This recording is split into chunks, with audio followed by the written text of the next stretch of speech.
At a pullout on the Cades Cove loop, the morning looks harmless enough. Fog hangs low over the fields. A line of cars creeps forward with windows down, coffee cooling in cup holders, cameras resting on steering wheels.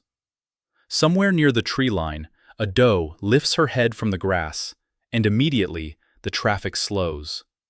Doors open. A child leans out of a minivan. Someone whispers that it is beautiful. Someone else steps over the ditch because the picture would be better from 10 feet closer. Behind them, the woods remain still, but not empty. A black shape moves between two trunks. A yellowjacket nest sits under the grass near the road edge. A copperhead lies in the brown leaves where sunlight has just started to warm the ground. None of it feels dangerous because nothing is charging, nothing is roaring, nothing looks like the beginning of a story people tell later in a hospital room. That is the strange thing about the Great Smoky Mountains. The danger here rarely announces itself. It waits in ordinary places, beside picnic tables, under bridge rails, near creek crossings, at trailheads, around cabin porches, in tall grass, and on the shoulder of a scenic road where tourists have already decided the animal in front of them is only part of the view. People do not feel safe because the animals are gone. They feel safe because they have trained themselves not to notice them. Today, we're looking at 15 dangerous animals in the Great Smoky Mountains that tourists keep ignoring. This list is not ranked only by deadliness. It is ranked by how easily each animal slips into the background, how often people mistake it for something harmless, and how close it can get before anyone admits the mountains are still wild. Before we begin, subscribe if you want more grounded wildlife stories from the American woods, rivers, farms, and back roads people think they already understand. And stay with this one, because by the time we reach number 1, the most dangerous animal in the Smokies may not feel like a wilderness animal at all. It may feel like something already waiting at the edge of the parking lot. Number 15. Squirrels and chipmunks. They are not what most people imagine when they hear the word dangerous, and that is exactly why they belong here. Around picnic areas, trailheads, overlooks, and old stone walls, squirrels and chipmunks have learned the shape of a tourist's hand. They know the sound of a snack bag. They know that people laugh when a small animal comes close. The denial is simple. It is just a squirrel. It is just a cute little chipmunk. But once a wild animal starts connecting people with food, the animal changes. It loses caution. It approaches more boldly. It can bite. It can scratch. It can draw children closer to roads, trash cans, and other wildlife. The smallest animals in the Smokies are often the first ones tourists train to cross the line. Number 14. White-tailed deer. In Cades Cove, Oconaluftee, Cataloochee, and the grassy edges of park roads, deer can look almost peaceful enough to touch. Their ears flick above the grass, their eyes seem soft. They step through historic farm fields like they belong in an old postcard. Tourists see deer and lower their guard. The denial is always the same. Deer are not predators, but danger is not always teeth. A startled deer can bolt into traffic. A doe with a fawn can become defensive. A buck in the rut can be unpredictable, powerful, and fast. The Smokies' winding roads have blind curves, heavy traffic, and frequent wildlife crossings. Deer earns its place because it is the animal people stop for without realizing the road has not stopped with them. Number 13. Wild turkeys. A wild turkey in a Smoky Mountain meadow looks almost comical at first. It scratches in the leaves. It crosses the road with that stiff, prehistoric walk. In spring, a big tom fans out and becomes a living shadow with bronze feathers and a blue-gray head. People laugh. They slow the car. They step closer because it feels like a farm bird that wandered into the park. The denial angle is easy. It is just a turkey. But wild turkeys are not barnyard decorations. A mature tom can be large, strong, and territorial during breeding season. Their legs carry sharp spurs. Their wings hit harder than people expect. They can rush, flap, peck, and hold their ground when someone gets too close for a photo. Most encounters end with embarrassment, not tragedy. But embarrassment can become panic on a road shoulder or a narrow trail. The wild turkey earns its place because it reminds visitors that even familiar animals become different when no fence taught them to move away. Number 12. Raccoons. The raccoon has the face of a thief and the intelligence to match it. Around campgrounds, cabin decks, dumpsters, creek banks, and picnic areas outside the park, raccoons work the night shift. They test lids. They pry, twist, pull, and remember. Their paws look almost human in a flashlight beam, and that is part of the problem. Tourists think they are clever, cute, and harmless. The denial is familiar. It only wants a little food. But a raccoon that expects food from people is no longer just passing through. It may approach tents, porches, vehicles, and coolers. If cornered, it can bite with surprising force. The raccoon earns its place because it does not need to attack the campsite. It only has to convince people to leave the door cracked. Number 11. Skunks. Most tourists do not think of skunks until it is too late. They imagine a smell, not a risk. But skunks move through the Smokies and surrounding mountain towns like low, quiet shadows. They nose under leaves, around cabins, behind trash cans, along fences, and at the edge of campgrounds after dark. A skunk does not want trouble, but it is very good at ending an argument. The denial is, if I do not bother it, it will not bother me. Usually that is true, but people bother skunks without knowing it. A dog on a leash pulls too close. A camper walks to the restroom without a light. A child follows a black and white shape near the shrubs. A skunk's spray can blind, sicken, and panic a person. The skunk earns its place because danger in the Smokies sometimes arrives as a smell that reaches you before the lesson does. Number 10. Bats. Most visitors never see the bats clearly. They see flickers at dusk above the river, fast movements over an open field, little wings cutting through the air near a cabin light.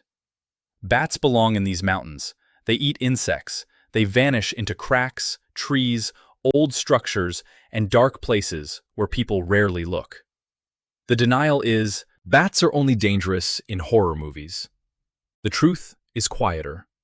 Most bats avoid people, and they are valuable animals, but any direct contact with a bat should be taken seriously. The risk is not from a bat flying overhead. The risk is from the bat found in a room, the bat handled bare-handed, the bat a child or pet touched when nobody was watching. Tourists ignore bats because they move like shadows. The bat earns its place because the most dangerous contact may be the one a person never realized happened. Number 9. Snapping turtles. In the Smokies, water makes people relax. A creek crossing, a quiet pool, a muddy riverbank, a slow backwater near a low bridge. It all feels cooler, safer, softer than the forest. Then, something moves under the surface. Common snapping turtles are built like old machinery. Heavy shell, thick tail, hooked jaws, and a neck that reaches farther than many people expect. The denial is, it is only a turtle. But a snapping turtle on land is not a pet store turtle. It is often moving to nest, to reach another wet place, or to get away from disturbance. People try to pick them up. They try to move them by the tail. They pose children near them. A large snapping turtle can deliver a serious bite, and panic around slippery water can make a bad decision worse. The snapping turtle earns its place because it proves the slowest animal on the trail can still make the fastest mistake unforgettable. Number 8. Northern water snakes. Few animals in the Smokies are misread as often as the northern water snake. It basks on rocks, swims through creek pools, and rests near wet places where visitors already feel off balance. Many people mistake it for something venomous. Others assume it is harmless enough to grab. Both reactions are wrong. A northern water snake is not venomous, but it can defend itself aggressively when grabbed, and it can bite repeatedly. Around streams, a sudden snake encounter can send a person slipping on algae-covered rock, dropping gear, or stepping blindly into deeper water. This animal earns its place not because it is the deadliest snake in the mountains, but because fear and ignorance make it more dangerous than it needs to be. Number 7. Yellowjackets. By the middle of the list, the danger changes. It gets smaller, closer, and harder to see. Yellowjackets can nest in the ground near trails, stream banks, picnic areas, and old logs. The denial is almost universal. It is just a bee. But yellowjackets are not gentle honeybees drifting through flowers. They are defensive wasps, and when a boot crushes the wrong patch of soil or a hiking pole jabs the entrance of a nest, they can rise in numbers. For someone allergic, a sting can become a medical emergency in a place where cell service is limited and help may be hours away. Even for someone who is not allergic, multiple stings can turn a peaceful hike into a stumbling retreat. Yellowjackets earn their place because tourists look for danger at eye level, while the nest is already under their feet. Number 6. Ticks. Ticks do not block trails. They do not appear in vacation photos. They do not make bear jams or draw crowds in Cades Cove. They wait in grass, brush, and leaf litter, small enough to be dismissed until days later, when a bite mark becomes a worry. The denial is, "I was only in the grass for a minute." That minute can be enough. A tick can turn a beautiful hike into days of checking skin, washing clothes, and wondering whether a small dark speck was noticed too late. A tick earns its place because it turns the memory of a mountain meadow into something a person checks for in the bathroom mirror that night. Number 5. Coyotes. In the open fields of Cades Cove, in the margins of Oconaluftee, along wooded roads and near the quieter edges of mountain communities, coyotes move like rumors. Some tourists mistake them for dogs. Others assume they are too small to matter. The denial is, it was probably just a stray. But a coyote is not a lost pet. It is a smart, adaptable predator that studies openings. Most healthy coyotes avoid people, but the danger grows when food, trash, small pets, or careless behavior blur the boundary. A coyote that becomes too comfortable near people is not a myth of the West. It is a modern American edge predator, and the Smokies have plenty of edges now. Roads, cabins, picnic grounds, camp stores, and dark parking lots at dawn. The coyote earns its place because it does not need wilderness to survive. It only needs people to underestimate the border between wild and familiar. Number 4. Feral hogs.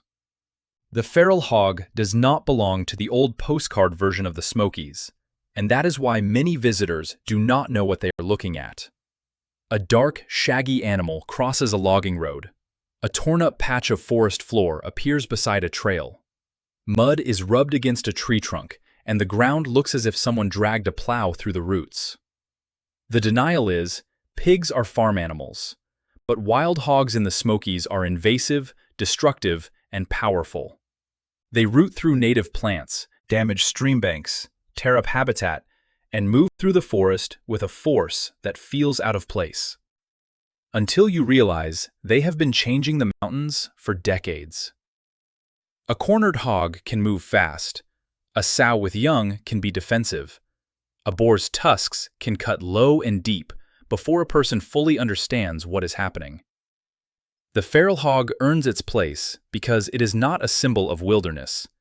It is a reminder that some of the most dangerous animals in the mountains were helped there by people. Number 3. Elk. An elk standing in the Oconaluftee fields looks almost too magnificent to be dangerous. Tourists see the antlers first, then the size, then the breath steaming in the cool air. Cameras rise, cars stop.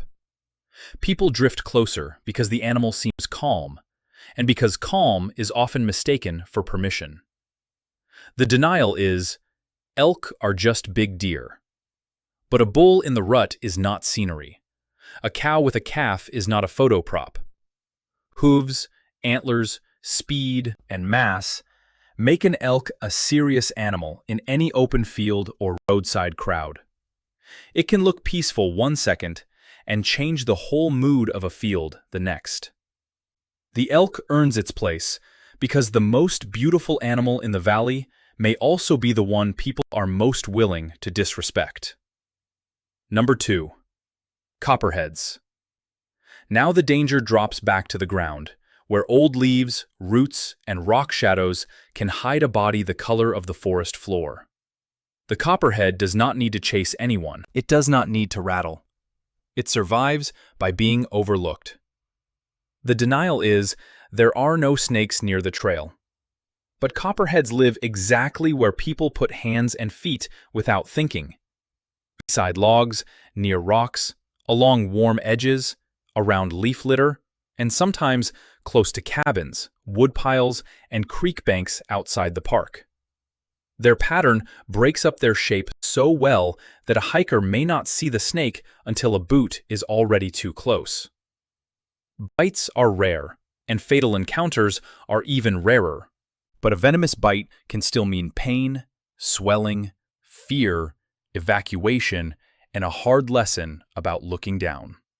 The copperhead earns its place because it is not hiding from tourists in some distant wilderness. It is hiding in the same brown leaves tourists step through to get a better picture. Number 1. Black bears. The black bear is the animal everyone comes to see. And that is the problem. In the Smokies, a bear can turn a road into a parking lot. People stop in the lane. They lean from windows. They follow with phones. They forget that the animal causing the traffic jam is not a mascot, not a memory, not a harmless mountain attraction. It is a wild animal with strength, intelligence, hunger, fear, and a nose powerful enough to turn forgotten food into a dangerous habit. The denial is, black bears are not grizzlies. That sentence may be true, but it has made too many people careless. A black bear does not have to be a grizzly to open a car door, tear into a backpack, approach a campground, follow a hiker, or lose its fear after tasting human food. A food-conditioned bear can become bold. A bold bear can become unpredictable. And once that line is crossed, the story often ends badly for the person, the bear, or both. The black bear earns number 1 because it lives at the exact intersection of beauty, tourism, hunger, and denial. It is the animal people fear in stories and treat like a souvenir in real life. And that is what makes the Smokies so unsettling. The danger is not that the mountains are full of monsters. They are not. Most of these animals want distance. Most would rather avoid people entirely. The real danger is that visitors arrive with a map, a camera, a schedule, and the quiet belief that a national park is a controlled experience. But the Smokies were never empty. They were never tame. Long before the cabins, overlooks, paved pullouts, campground loops, and scenic roads, these ridges were habitat. The animals did not leave because people built signs. They did not stop using creek banks because tourists wanted to wade there. They did not abandon the forest edge because a parking lot appeared nearby. They adapted, hid, watched, waited, and learned the new shape of human carelessness. In the Great Smoky Mountains, danger often looks ordinary. A deer in a field, a raccoon near a trash can, a tick in the grass, a yellowjacket nest beside the trail, an elk at the edge of the road, a bear standing still in the morning fog while cameras click from every direction. The lesson is not to fear the mountains. It is to stop pretending that beauty makes them safe. Because after the last car leaves Cades Cove, after the picnic table's empty, after the trailhead grows quiet and the fog settles back into the hollows, the grass still moves, the creek still darkens, and somewhere beyond the fence line, something wild is still close enough to see you first.